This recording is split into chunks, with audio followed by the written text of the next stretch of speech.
Hello students, welcome to Winningcast online classes.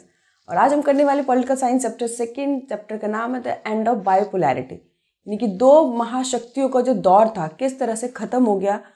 उस chapter में जो भी इंपॉर्टेंट टॉपिक है उनको हम अच्छे से कवर करने वाले हैं। ये एग्जामिनेशन पॉइंट से भी बहुत इंपॉर्टेंट है, क्योंकि आज जो हम टॉपिक करने वाले 6 मार्क्स का डेफिनेट एग्जाम में आने वाले हैं।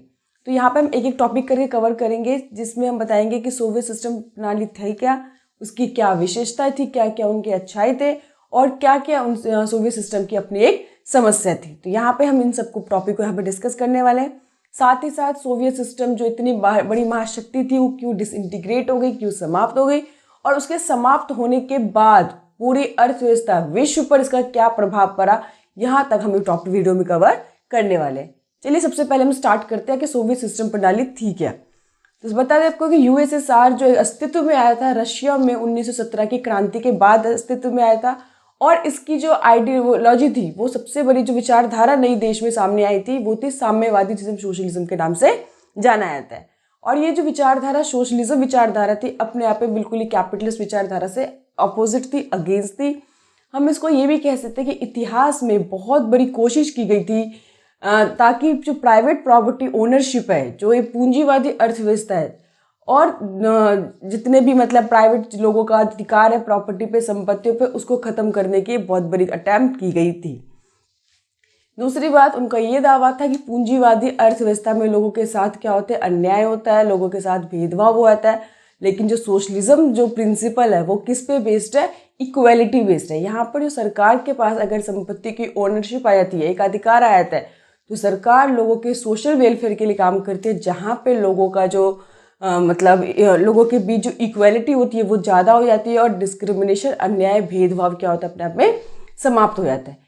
लेकिन यहाँ पे सोशलिज्म विचारधारा में एक ही पार्टी को सबसे ज़्यादा प्रभुत्व मिला। वहाँ पे कोई दूसरी पॉलिटिकल पार्टी, कोई भी अपोजिशन वहाँ पे बिल्कुल भी अलाउड नहीं थे, और सभी चीज़ों पे, चाहे वो लैंड हो, चाहे वो प्रोडक्शन हो, सभी चीज़ों पर किसका एक अधिकार था, स्टेट का ओनरशिप था। तो यहाँ मैंने बताया कि सोवियत सिस्टम प्रणाली क्या थी, यानी कि सभी चीज़ों पे जो अधिकार है जब सरकार के हाथों में आ जाए, प्राइवेटिज्म, प्रॉपर्टी को पूरी तरह से समाप्त कर दिया जाए। और इनका उद्देश्य क्या था, देश में समानता लाना। ये भी कह सकते हैं कि socialism principally based on equality. उसके बाद जैसे कि हमें पता है कि जो भी जितने भी ईस्ट यूरोपियन कंट्री थे वो यूएसएसआर की विचारधारा से काफ़ी ज़्यादा प्रभावित हुए, और वो इसके ग्रुप बन गए। और अपने देश में इन्होंने जो इकोनॉमिकल और पॉलिटिकल अपने जो मॉडल थे, उन्होंने यूएसएसआर के मॉडल के बेस पे अपनी इकोनॉमी को तैयार की। और इन ग्रुप के जितने भी अलायंस थे, उन्होंने अपने एक मिलिट्री अलायंस बनाए हुए थी, जिनको वार्सा पैक्ट के नाम से जाना जाता है। ये वार्सा पैक्ट जो उन्होंने बनाया था, वार्सा पैक्ट, वो उन्होंने अमेरिकन मिलिट्री अलायंस, जिसे नाटो कहते थे, इनके जवाब में बनाया था। उनसे अपनी रक्षा करने के लिए बनाया जा रहा था। दूसरी बात, जितने भी ईस्ट यूरोपियन कंट्री थे जो यूएसएसआर के मॉडल पे बेस्ड थे, इनको सोशलिस्ट ब्लॉक या दूसरी दुनिया का नाम भी दिया गया था। इन्हीं ग्रुप के अलायंस ने मिलकर वार्सा पैक्ट बनाया था। तो चलिए अब देखते हैं कि आखिर जो सोवियत यूनियन सिस्टम है, विश्व की दूसरी सबसे बड़ी अर्थव्यवस्था के रूप में उभर कर सामने आई थी सेकेंड वर्ल्ड वॉर के बाद। तो आखिर इस अर्थव्यवस्था की क्या विशेषता थी, इस सिस्टम की क्या विशेषता थी, जिसे पूरी महाशक्ति, यानी कि अमेरिका को छोड़ दिया जाए उस टाइम में, तो विश्व की सबसे बड़ी अर्थव्यवस्था के नाम से इसे जाना जाता था। तो यहाँ पे हम पढ़ेंगे कि आखिर सोवियत सिस्टम की ऐसी कौन कौन सी विशेषता थी जिसके कारण उसे विश्व की महाशक्ति के द्वारा कैटेगरी मिलाकर उसे खड़ा कर दिया गया। तो सबसे पहले हम बात करते हैं यहाँ पे कि इनकी जो ट्रांसपोर्ट सिस्टम थी वो इतनी ज़्यादा एफिशिएंट थी कि दूर दराज एरिया में भी काफ़ी आसानी से जाया जा सकता था, यानी कि हम ये कह सकते हैं एफिशिएंट ट्रांसपोर्ट सिस्टम। दूसरा, इनका कम्युनिकेशन सेक्टर भी उतना ही ज़्यादा वेल डेवलप था, यानी कि आम जनता तक बातें बहुत आराम से अपनी वो पहुंचा सकते थे। तीसरी, इनके पास जो रिसोर्सेज थी, चाहे वो ऑयल हो, स्टील हो, आयरन हो, एक बड़ी मात्रा में थी। और यहाँ पे हम ये भी कह सकते हैं कंज्यूमर इंडस्ट्री इतना ज़्यादा मतलब प्रोग्रेस था, इतना ज़्यादा डेवलप था कि उनके देश में पेन से लेके कार तक कहते वो अपने देश में ही बना लेते थे। यानी कंज्यूमर गुड्स के लिए उनके देश मतलब कंज्यूमर गुड्स में के लिए उन्हें किसी भी दूसरी इकॉनमी पे किसी भी तरह की कोई डिपेंडेंस उस टाइम नहीं थी। तीसरी बात, वहाँ पे स्टेट ने इंश्योर किया था कि हर एक सिटीजन को जितनी भी बेसिक रिक्वायरमेंट चीज़ होती है, चाहे फूड हो गया, हेल्थ फैसिलिटी होगी, एजुकेशन फैसिलिटी होगी, उनको सब्सिडाइज रेट पे यानी कि बहुत ही न्यूनतम दर पे ये सारी फैसिलिटी उनको प्रोवाइड की गई थी।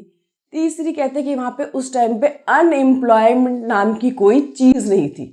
तो इस सिस्टम की ये सारी मेन विशेषता है। ये कम्युनिकेशन सेक्टर बहुत स्ट्रांग था, ट्रांसपोर्ट सिस्टम प्रणाली बहुत थी, रिसोर्सेज बहुत अवेलेबल थे, और अनएम्प्लॉयमेंट नाम की कोई चीज़ नहीं थी। सरकार ने जनता को जितनी बेसिक नेसेसरी चीज़ें होती है उसको सब्सिडाइज रेट पे प्रोवाइड किए थे। तो ये सारी जो मतलब अच्छाई हम कह सकते हैं सोवियत यूनियन सिस्टम की अपने आप में बहुत बड़ी अच्छाई थी।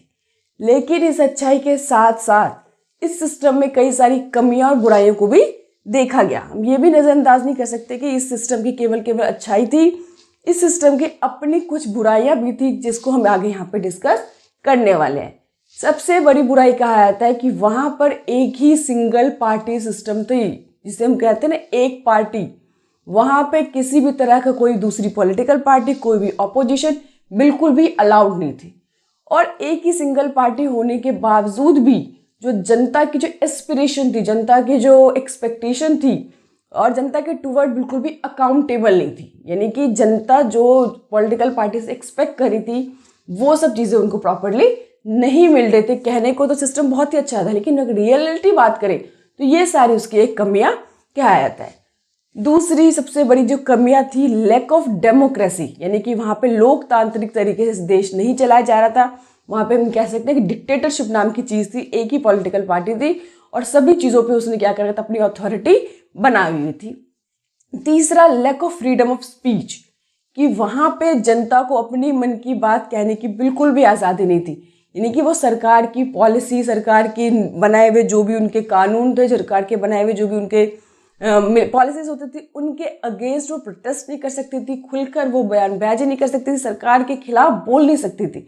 हालांकि कई बार वहाँ के बुद्धिजीवी लोगों ने अपनी मन की बात कहने के लिए कार्टून, जोक्स, इन सब चीज़ों का यूज़ किया, लेकिन ओपनली आप सरकार के खिलाफ नहीं बोल सकते थे। यानी कि पूरी तरह से सिस्टम में क्या था, ऑथरिज्म, ब्यूरोक्रेटिक हम इसको कह सकते हैं। तो ये भी एक बहुत बड़ी समस्या थी आम जनता के लिए।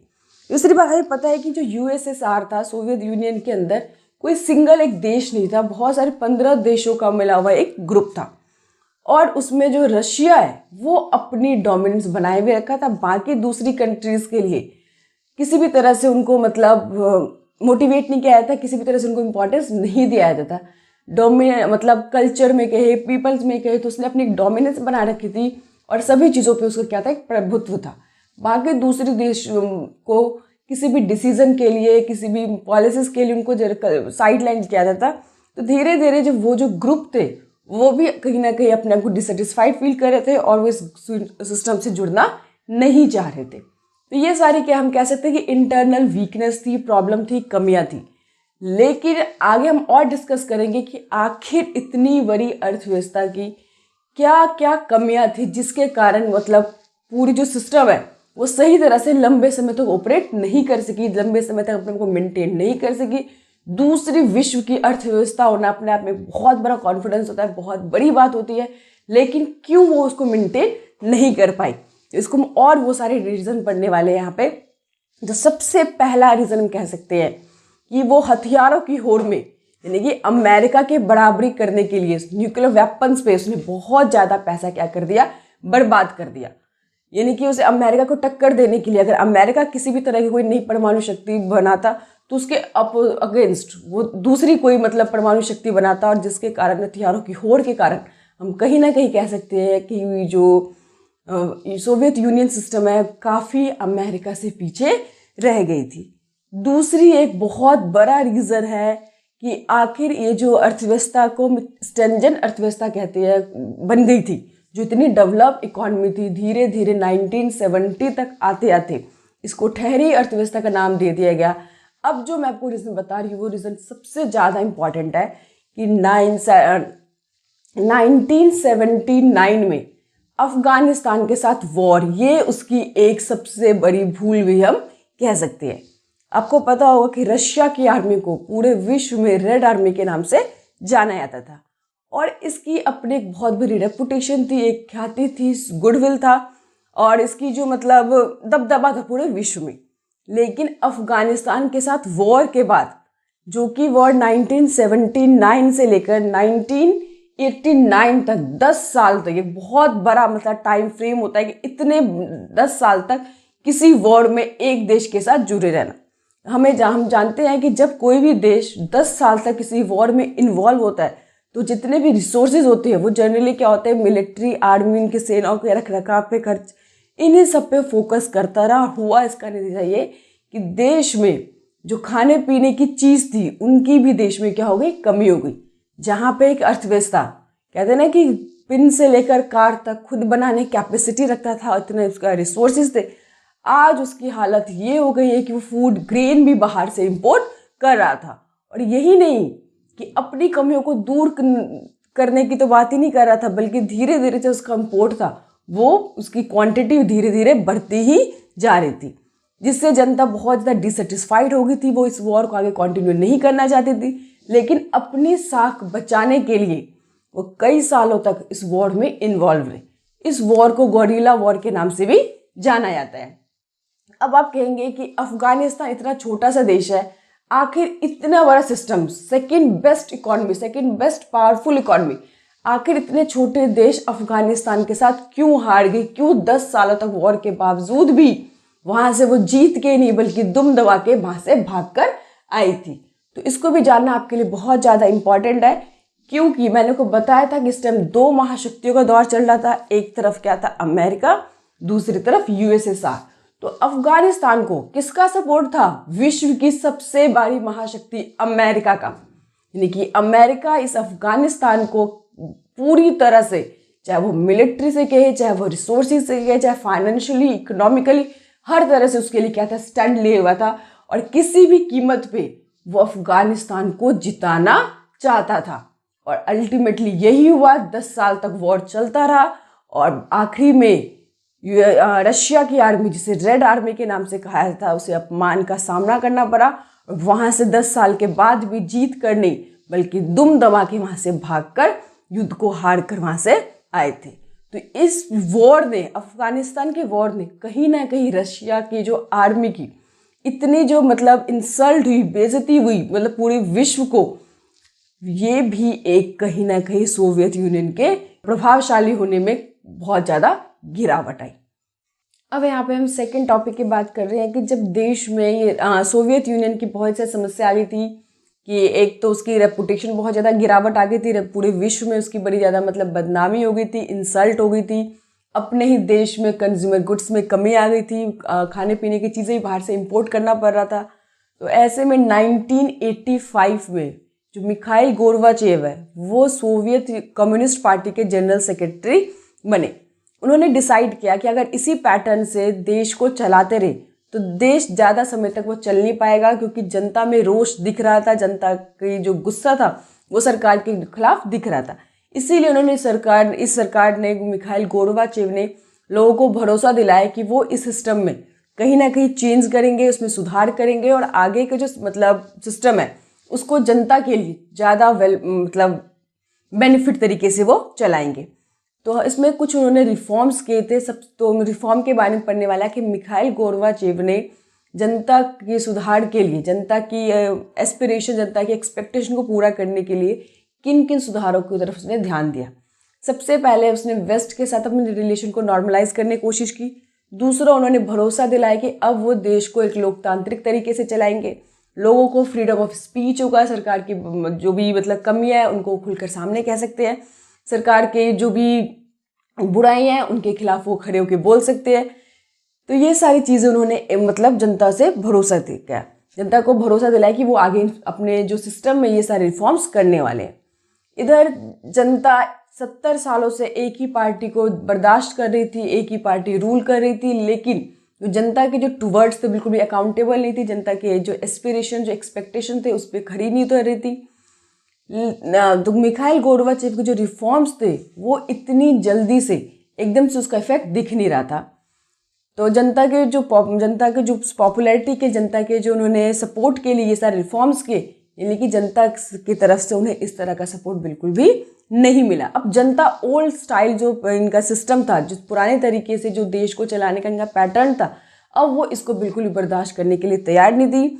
मिखाइल गोर्बाचेव कुछ रिफॉर्म्स थे, रिफॉर्म तो उसने किए थे, सुधार तो किए थे, लेकिन जो उसका रेट था इतना स्लो रेट था कि जनता अब तेजी से रिफॉर्म चाहती थी, जल्दी से जल्दी बदलाव चाहती थी। इसीलिए ये सारे रिफॉर्म करने के बावजूद भी जो उनकी पॉपुलैरिटी थी जनता में बन नहीं पाई।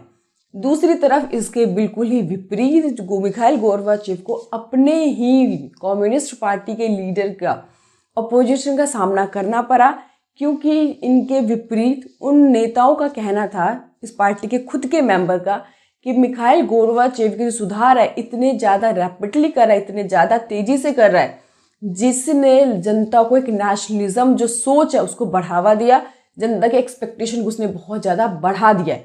यानी कि मिखाइल गोर्बाचेव ना तो उसे जनता का सपोर्ट मिल रहा था, ना ही अपने पॉलिटिकल पार्टी के जो लीडर थे उनका सपोर्ट मिल रहा था। यानी कि धीरे धीरे जो कम्युनिस्ट पार्टी की पॉपुलैरिटी थी जनता की तरफ से पूरी तरह से खत्म हो रही थी। वो अभी सिस्टम में, इस पार्टी में बिल्कुल भी ट्रस्ट भरोसा करने को तैयार नहीं थी, और वो उन्हें टाइम नहीं देना चाहती थी कि वो रिफॉर्म करे, सुधार करे, उसका बेनिफिट उनको मिले। वो इस टाइम पे कोई ऐसे लीडर को खोज रहे थे जो उनकी एक्सपेक्टेशन, जो वो चाहते हैं, उसको वो तेजी से कर सके, क्योंकि अब वो ज़्यादा नॉलेजेबल हो गए थे। उन्हें समझ आ गया था कि जो सरकार उन्हें समझाती थी कि हम वेस्टर्न कंट्री से बहुत ज़्यादा डेवलप है, बहुत ज़्यादा आगे है, वास्तव में ये झूठ था। कहीं ना कहीं जो कैपिटलिस्ट सिस्टम था वो हमसे बहुत आगे निकल गई थी। वहाँ पे जो लोगों का लिविंग स्टैंडर्ड है वो हमसे बहुत ज़्यादा आगे है, वहाँ पे जनता एक अच्छी लाइफ जी रही है। इसीलिए अब वो इस पुरानी ओल्ड स्टाइल पैटर्न को आगे कंटिन्यू नहीं करना चाहते थे। तो एक तरह से कह सकते हैं धीरे धीरे जो कम्युनिस्ट सिस्टम है, कम्युनिस्ट पार्टी है, वो जनता की तरफ से उनका सपोर्ट जा रहा था।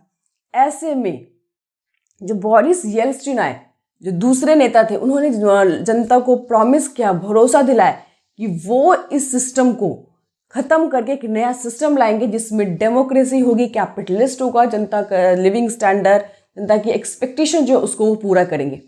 आपको पता है कि जब हमारा ये समस्या आती है और उस समस्या को बाहर निकालने के लिए कोई भी हमारे अगर हाथ पकड़ाता है उसको उस समस्या से बाहर निकालने के लिए, तो ऐसे में क्या होता है कि हमारे पास उसके भरोसा करने के अलावा कोई सेकंड ऑप्शन नहीं है, क्योंकि हम 70 सालों से भी ऊपर हो गया था, हम इस पार्टी को सपोर्ट कर रहे थे, लेकिन हमें बदले में कुछ भी नहीं मिला। जो इकॉनमी विश्व की सबसे सेकंड बेस्ट इकॉनमी कहा जाता है, आज वो इकॉनमी पूरी तरह से पिछड़ गई है। तो जनता अब इसमें सुधार चाहती थी। ऐसे में बोरिस येल्त्सिन एक नेशनल हीरो के रूप में उभर कर सामने आए।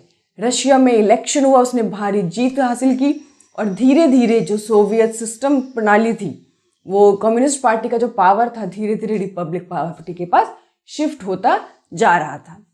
और यही मतलब एक रीज़न है कि दिसंबर 1991 में जो 3 यूएसएसआर के बहुत बड़े मतलब पावरफुल देश थे, जिसमें रशिया, यूक्रेन और बेलारूस, ये तीनों ने अपने आप को उस सोवियत सिस्टम से ख़त्म कर दिया, कम्युनिस्ट पार्टी को बैन कर दिया, और उन्होंने एक नई सिस्टम, कैपिटलिस्ट और डेमोक्रेटिक सिस्टम को अपना लिया। जब यूएसआर के इतने बड़े देश ने सोवियत सिस्टम को डिसबैन कर दिया, कम्युनिस्ट पार्टी को ख़त्म कर दी, और एक नई सोच जो कि बिल्कुल ही अपोजिट थी, अगेंस्ट थी सोशलिज्म के, उन्होंने कैपिटलिज्म को अडॉप्ट कर लिया, तो इसके साथ हम कह सकते हैं कि यहीं से सोवियत सिस्टम प्रणाली की क्या हो गई, विघटन हो गया, समापन हो गया, ख़त्म हो गया। तो अब हम आगे पढ़ेंगे कि आखिर वो कौन कौन से रीज़न थे जिसके कारण इतनी बड़ी दूसरी बड़ी अर्थव्यवस्था पूरी तरह से विघटन हो गई, डिसइंटीग्रेट हो गया। तो यहाँ पे जो कॉजेस पढ़ने वाले हैं, उसके रीज़न पढ़ने वाले हैं, इसको अब अच्छे से लर्न कर लेना, अच्छे से हाईलाइट मैं वो कर रही हूँ, क्योंकि इनमें से जो 6 मार्क्स का क्वेश्चन है वो आता भी है कि what are the reason of disintegration of USSR, कि आखिर सोवियत यूनियन का विघटन क्यों हो गया। इसमें 6 नंबर का क्वेश्चन बनता है, और साथ ही साथ सोवियत विघटन होने के क्या परिणाम हुए देश की अर्थव्यवस्था पर, देश की इकोनॉमी पे। तो यहाँ पे हम पढ़ने वाले हैं कि why did Soviet union disintegrate. ये दूसरे विश्व की सबसे बड़ी महाशक्ति के रूप में जो यूएसएसआर उभर कर सामने आई थी, आखिर वो 1991 के आते आते क्यों पूरी तरह से समाप्त हो गई। तो यहाँ पे हम जो मेन इंपॉर्टेंट कॉजेस है वहाँ पे पढ़ने वाले हैं। सबसे पहला और मोस्ट इम्पॉर्टेंट रीज़न है सिंगल पार्टी सिस्टम, कि वहाँ पे एक ही सिंगल पार्टी रूल कर रही थी, कम्युनिस्ट पार्टी। इतने सालों से एक ही पार्टी रूल करने के बावजूद भी वो जनता की एक्सपेक्टेशन, एस्पिरेशन, उसकी जवाबदेही को वो संभाल नहीं पाए, उसको पूरा कर नहीं पाए, और जनता की जो सपोर्ट था, पॉपुलैरिटी थी, वो पूरी तरह से उसने क्या कर दिया, खत्म कर दिया। दूसरा, इसकी सबसे बड़ी भूल और गलती थी अफगानिस्तान के साथ 10 सालों तक लगातार वॉर को कंटिन्यू रखना, जिसने उसकी पूरी इकोनॉमी को क्या कर दिया, बर्बाद कर दिया। रिसोर्सेज की देश में कमी हो गई, क्योंकि सारा रिसोर्स उस वॉर में उन्होंने लगा दिया। और हुआ ये क्या, जो कंज्यूमर गुड्स थे उनकी शॉर्टेज हो गई। अब देश में जो इतना भी रिसोर्सेज नहीं था कि कंज्यूमर गुड्स को खुद वहाँ पे मैन्युफैक्चर कर सके, तो बड़ी मात्रा में विदेशों से इंपोर्ट करना पड़ा था, जिसके कारण जो गुड्स के प्राइजेस थे बहुत ज़्यादा बढ़ रहे थे। दूसरी तरफ यहाँ पे आम जनता एक संघर्ष में ज़िंदगी जी रही थी, एक मतलब बड़ी परेशानी में ज़िंदगी जी रही थी। लेकिन दूसरी तरफ जो पॉलिटिकल लीडर थे उनको भी प्रिविलेज मिला हुआ था, उनका लाइफ स्टैंडर्ड बहुत अच्छा था।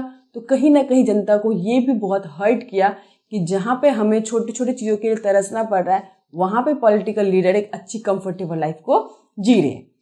तीसरी एक बहुत बड़ी समस्या थी कि एक ये भी रीज़न माना जाता है सोवियत डिसइंटीग्रेशन का, कि जो आम जनता थी उसे नॉलेज हो गया था कि वेस्टर्न कंट्री के जो लोग हैं वो हमसे कहीं ना कहीं बहुत आगे निकल गया है, उनका जो लाइफ स्टाइल है वो हमसे बहुत ज़्यादा आगे बढ़ गया है। हालांकि सरकार हमेशा उनसे ये कहती रही कि हमारे जो सिस्टम है, हमारी जो प्रणाली है वो वेस्टर्न प्रणाली से काफ़ी अच्छी है, काफ़ी वेल डेवलप है। लेकिन जनता अब इस बात को जान चुकी थी, अवेयर हो चुकी थी कि जो साम्यवादी प्रणाली से कहीं ना कहीं पूंजीवादी जो प्रणाली है वो बहुत ज़्यादा आगे निकल चुकी है। और ये 3 बड़े कारण हुए। इसके अलावा भी और भी बहुत सारे कारण थे जिसके कारण जो सोवियत सिस्टम प्रणाली थी वो डिसइंटीग्रेट हो गई थी। एक ये भी बहुत बड़ा रीज़न माना जाता है मिखाइल गोर्बाचेव के रिफॉर्म्स। उसके खुद के नेताओं का मानना था कि मिखाइल गोर्बाचेव की जो रिफॉर्म पॉलिसी थी उसने जनता की एक्सपेक्टेशन को और ज़्यादा बढ़ा दिया, और जिसके कारण जनता इतना ज़्यादा मतलब इम्पेशेंट हो गई और उन्होंने पॉलिटिकल पार्टी को बिल्कुल भी सपोर्ट करने से मना कर दिया। तो ये बेसिक रीज़न माने जाते हैं कि जिसके कारण जो सोवियत यूनियन था उसका डिसइंटीग्रेशन हो गया, ख़त्म हो गया, और पूरी तरह से देश में जो कहते हैं कोलैप्स हो गई इकॉनमी। अब आता है कि दौर कि आखिर जो दूसरी बड़ी अर्थव्यवस्था थी उसके विघटन होने के बाद देश पे इसका क्या प्रभाव पड़ा। तो सबसे बड़ा प्रभाव हम कह सकते हैं यहाँ पे कि शीत युद्ध का जो दौर चल रहा था सेकेंड वर्ल्ड वॉर के बाद 1945 के बाद जो कोल्ड वॉर का जो पैटर्न स्टार्ट हुआ था, शीत कोल्ड वॉर एरा कहा जाता है, उस वॉर का क्या हो गया, कोल्ड वॉर एरा क्या हो गई, पूरी तरह से समाप्त हो गई। दूसरा कि जो माना जाता है कि 2 बड़ी शक्तियों का एक दौर था, जिसे एंड ऑफ बाइपोलैरिटी के नाम से जाना जाता है, कि अब एक यूएसएसआर के डिसइंटीग्रेशन से देश में एक ही महाशक्ति उभर कर सामने आ गई, वो क्या रह गई, अमेरिका। इसके साथ ही अब कई और सारी शक्तियों को जन्म दिया जिसे हम मल्टीपोलर के नाम से जाना सकते हैं। और अमेरिका विश्व महाशक्ति होने के कारण जितने भी इंटरनेशनल इंस्टीट्यूशन थे अब उस पर क्या होगा, उसका दबाव बढ़ गया था। तो हम वहाँ पे और भी डिस्कस करेंगे कौन कौन से बेसिक इसके कारण है। यूएसएसआर के डिसइंटीग्रेशन होने से हमने बताया था कि आपको क्या क्या मतलब उसका इफेक्ट पड़ा। एक तो कोल्ड वॉर जो शीत युद्ध का दौर था वो अपने आप में समाप्त हो गया। दूसरी बात कि जो एक 2 महाशक्तियों का दौर चल रहा था, अब एक महाशक्ति के खत्म होने से पूरे विश्व में लोगों को खुले से पता चलेगा कि अमेरिका एक महाशक्ति के रूप में उभर कर आ गई है। और साथ ही साथ अब यहाँ पे जो सिस्टम है वो टू बाइपोलैरिटी की नहीं है, अब यहाँ पे मल्टीपोलैरिटी यानी कि बहुत सारे और विश्व महाशक्ति के रूप में देश निकलकर सामने आए हैं। तीसरा, जो लोगों को एक बहुत बड़ा डाउट था कि आखिर साम्यवादी प्रणाली और पूंजीवादी प्रणाली में कौन सी प्रणाली ज़्यादा बेटर है, तो अब लोगों को सामने दिख गया। अब उस पर कोई क्वेश्चन नहीं था कि जो साम्यवादी प्रणाली थी वो पूरी तरह से ख़त्म हो चुकी थी। अब देश में जो एक नई सोच थी, नया मतलब सिस्टम था, पूंजीवादी प्रणाली, जिसको अपना के अमेरिका विश्व की एक महाशक्ति के रूप में आ गया था। तो अब बहुत सारे देश जो यूएसएसआर के पहले मेंबर थे उनके भी वो फ्री हो चुके थे। अब वो अपने नए मतलब जो सोच है, पूंजीवादी सोच, लोकतांत्रिक जो पैटर्न है, उसको वो इस्तेमाल कर सकते थे। ये एक बहुत बड़े रिफॉर्म्स हुए देश में, पूरे विश्व में एक बहुत बड़े बदलाव आए यूएसएसआर के डिसइंटीग्रेशन होने के बाद। तो इस तरह से हम कह सकते हैं कि हमने पहले पूरे वीडियो में पूरा टॉपिक कवर किया कि सोवियत सिस्टम प्रणाली थी क्या, उसकी क्या विशेषता थी, उनकी क्या अपनी इंटरनल वीकनेस थी, आखिर जो विश्व की दो महाशक्तियों में जो यूएसएसआर एक बहुत बड़ी महाशक्ति थी, वो उसका विघटन क्यों हो गया, और उस विघटन से पूरे विश्व की अर्थव्यवस्था पर क्या उसका परिणाम आया। इस पूरे वीडियो में हमने इस टॉपिक को यहाँ पे कवर किया है। बाकी के जो चैप्टर्स है, बाकी के जो मतलब इसी चैप्टर के जो इंपॉर्टेंट मोस्ट टॉपिक है, इसके लिए आप मेरी सेकंड वीडियो पार्ट देख सकते हैं, जिसमें मैंने शॉक थेरेपी क्या होती है, शॉक थेरेपी के इफेक्ट क्या होते हैं, उसका क्या मतलब देश में परिणाम हुआ, इन सब के ऊपर मैंने वीडियो बनाया हुआ है। Thank you.